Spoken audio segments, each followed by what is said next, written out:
Now time for the 7 things you'll be talking about today. Number 7. Alabama's playoff hopes took a significant hit with every single terrible play by Jalen Milroe.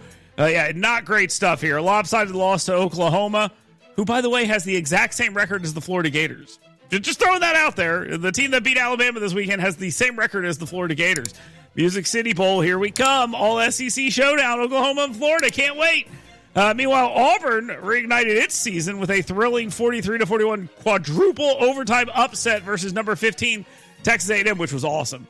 And that guy just dropped the ball in the end zone. It was right in his hands, just dropped the ball right in the end zone. They've got the momentum heading into the Iron Bowl where they will get curb stomped. There's no question about it. Alabama is going to destroy them, and Alabama will still make the college football playoff. Mark my word. Put your money down right now. Go put your money down. They're making the playoffs, no question. Number 6. The battle over public library materials continues. I feel like this is an every week situation. ALGOP Chairman John Wall defending efforts to remove books deemed inappropriate for children. Wall dismissed the characterization of these actions as, quote, extremist, end quote, framing them instead as a defense of traditional values and parental rights, which is exactly what it is. And we are learning that there are libraries across the state who are just saying, yeah, we're going to do whatever we want. And I keep reminding people, you will lose this battle every single time. I mean, you'll make a fight out of it, and your friends in the media will come, tell us about why you're showing the transgender penises to little kids, and they'll do the friendly interview, and then you will get fired. That is the end result of this. So, little librarians, you might want to realize something. You're an employee. You're not the king of the library. You're an employee. Do your job. Stop doing this. Number 5. Alabama Attorney General Steve Marshall is getting closer and closer to my dream of he and I riding on a bulldozer through gambling facilities. I cannot wait. We're just getting closer and closer to this every day because his office led an effort to seize hundreds of illegal gambling machines from various locations across the state. These operations targeted facilities that continue to operate slot and electronic bingo machines despite previous court rulings deeming such activities illegal under state law. You know, I wonder, remember when Andy Witt, the state representative, and all these other guys were like, yeah, we went to a bunch of these gambling facilities and people weren't even concerned that we were there. I wonder if they're concerned now. Because maybe you were like a narc and you went in there and you just kind of mapped these things out. And then Steve Marshall comes in behind it and cleans it up. I'm not suggesting that happened. But Whitehall Entertainment Center, which had reopened unlawfully, those were the first place they went after. Put these people in jail. Number 4. A new bill proposed by Alabama State Senator Marika Coleman, a Democrat out of Pleasant Grove, seeks to explicitly protect access to contraception. Because what would we be doing if we didn't pretend that contraception was on the ballot or something? Remember they told us contraception was on the ballot? Let's say contraception was on the ballot. How'd it go? Huh? How did it go? Oh, you lost? Oh, so if contraception was on the ballot, you lost. But sure, whatever. It wasn't on the ballot, but they're pretending that they need a bill that says that you can still get birth control, even though you can still get birth control. I don't know why they're doing this. This is going to go nowhere because A, it's unnecessary, and B, there are some questions about whether or not you can force somebody to give you birth control pills without violating their religious beliefs, and that's with healthcare workers and things like this. But in the end, it's not necessary. It will not see the time of day, but they can have their little messaging.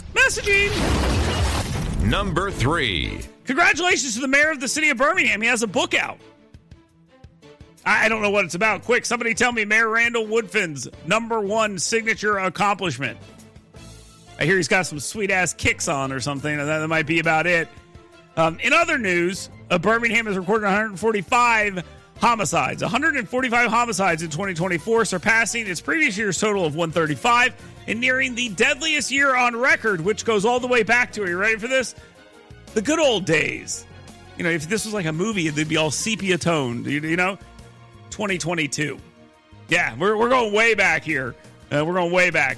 Despite Mayor Randall Woodfin's promotional efforts, including a book highlighting his accomplishments, which I don't know what they are, the city struggles with systemic issues driving its rising violence, such as socioeconomic disparities and gun violence, which separates it from other cities in the states where murders are actually slowing. But hey, he's got a book out, guys. Go read it. Number 2.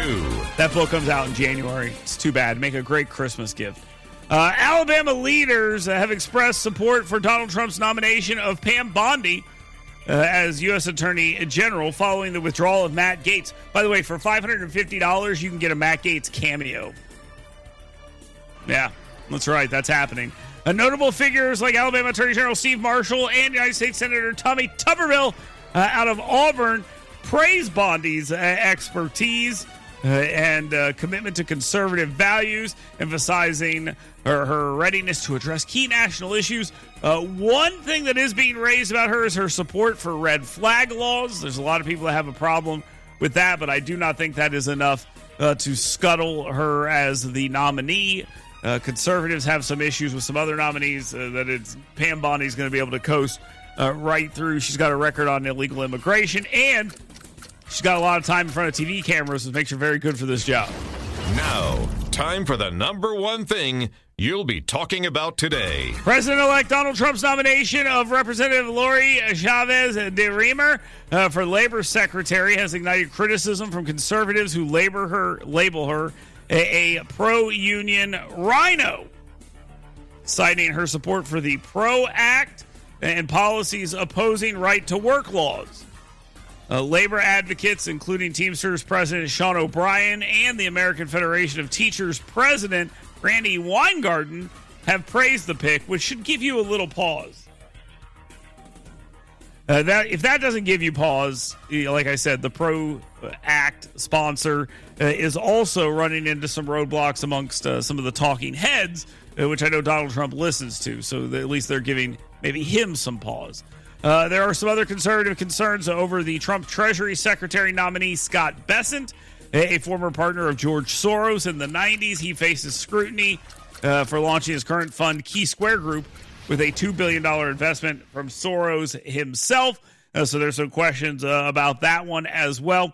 This weekend, I noticed a lot of conservatives were not too psyched with what we saw from Donald Trump in who he nominated. These two are the ones that really jump out at me. The Pam Bondi stuff, I'm not too worried about. But this, I don't like the labor choice at all. I'll just be completely honest with you. Not a big fan.